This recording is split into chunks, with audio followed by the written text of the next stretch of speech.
என்ன சொன்னாருமா வம்சி? அவர்தான் இதெல்லாத்தையும் வேணும்னே செஞ்சேன்னு ஒத்துக்கிட்டாரா, இல்ல எனக்கு எதுவுமே தெரியாதுன்னு போய் சொன்னாரா? அவர் எங்க கண்ணை திறந்துட்டாருமா. தெரியும் தெரியும் எனக்கு என்ன நடந்திருக்கோன்னு. வம்சி சாதாரண மனுஷன் கிடையாதுமா.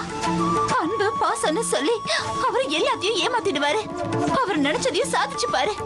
எதிரில இருக்கவங்க பலகீனத்தை புரிஞ்சுக்கிட்டு அதை தனக்கு சாதகமா பயன்படுத்திக்கிட்டு கடைசி நேரத்துல கழுத்து இருக்கிற ராட்சசமா அவரு. தப்புமா, நீ அவரை பத்தி தப்பா நினைச்சிட்டு இருக்க. வம்சி உன்னை பத்தி நல்லா யோசிச்சுதான் அபார்ஷன் பண்ண சொல்லியிருக்காருமா.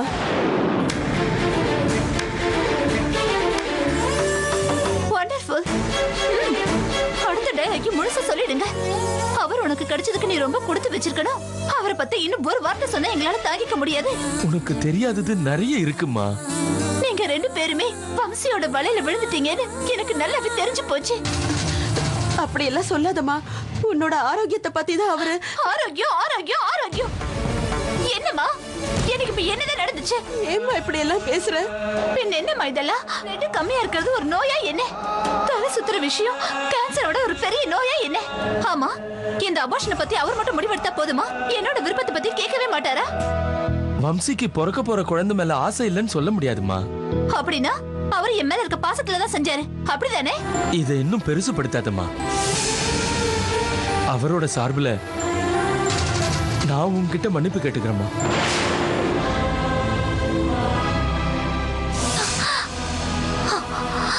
கீர்த்தி, மறுபடியும் இங்க எதுக்காக வந்தீங்க? குழந்தையோட சேர்த்து என்னைய கொன்னலான்னு வந்தீங்களா? ஏன் இப்படி பேசுற கீர்த்தி? நீங்க செஞ்சதுதானே நான் சொன்னேன். அதென்ன உங்களுக்கு உறுத்துதா? நடந்த தப்புக்கெல்லாம் நான் இப்பவே ரொம்ப வருத்தப்படுறேன். இப்பவும் நீ இப்படி பேசினா எப்படி கீர்த்தி? வா, நம்ம வீட்டுக்கு நம்ம போலாம். வரமாட்டேன் வம்சி, நிச்சயமா வரமாட்டேன். எப்போ எந்த நிமிஷத்துல என்ன நடக்குமோன்ற பயத்துல என்னால வாழ முடியாது. குடிக்கிற தண்ணியும் சுவாசிக்கிற காத்தையும் கூட சந்தேகப்பட்டுக்கிட்டு என்னால அங்க இருக்க முடியாது வம்சி. என்ன மறந்துடுங்க. சுவாசம் இல்லாம கூட உடல் இருக்குமே தவிர கீர்த்தி இல்லாம வம்சி இருக்க மாட்டான். என்னை பெத்தெடுத்த எங்க அப்பா அம்மா மேல, நான் உன் மேல வச்சிருக்க காதல் மேல, உன் வயிற்றுல வளர்ற நம்ம குழந்தை மேல சத்தியம் பண்ற கீர்த்தி. இதெல்லாம் உன் உடம்பு சரியில்லைன்னு தான் நான் பண்ணேன். என்னை மன்னிச்சு வீட்டுக்கு வா கீர்த்தி. I love you so much.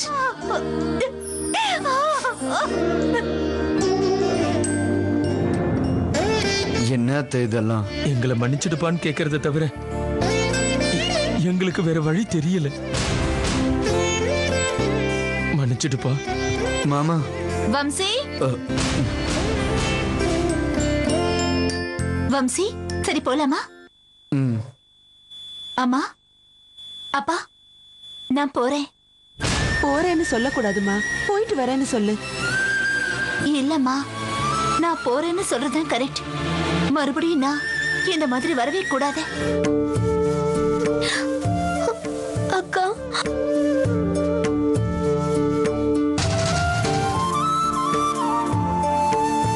கீர்த்தி வா.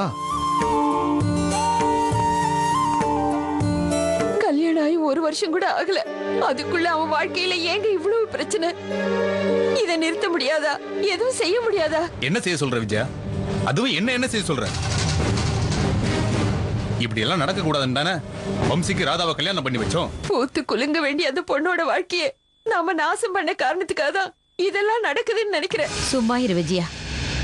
வாழ்க்கையில அனுபவப்பட்ட நாமளே இப்படி சோர்ந்து போயிட்டா வம்சி என்ன பண்ணுவான் சொல்லு? இப்படி ஒரு விஷயத்த அவன் மனசு எப்படிதான் தாங்குதோ, அது நினைச்சா கவலையா இருக்கத்த.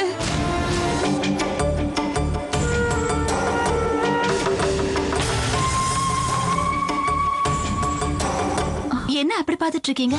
இவ்வளவு நாளும் உன்னை காதலிக்கதான் தோணுச்சே தவிர உண்மையிலேயே அதோட அர்த்தம் எனக்கு இன்னைக்கு ஓ மூலமா தெரிஞ்சது. I'm sorry. எதுக்கு? உங்க மனசை கஷ்டப்படுத்தினதுக்கு.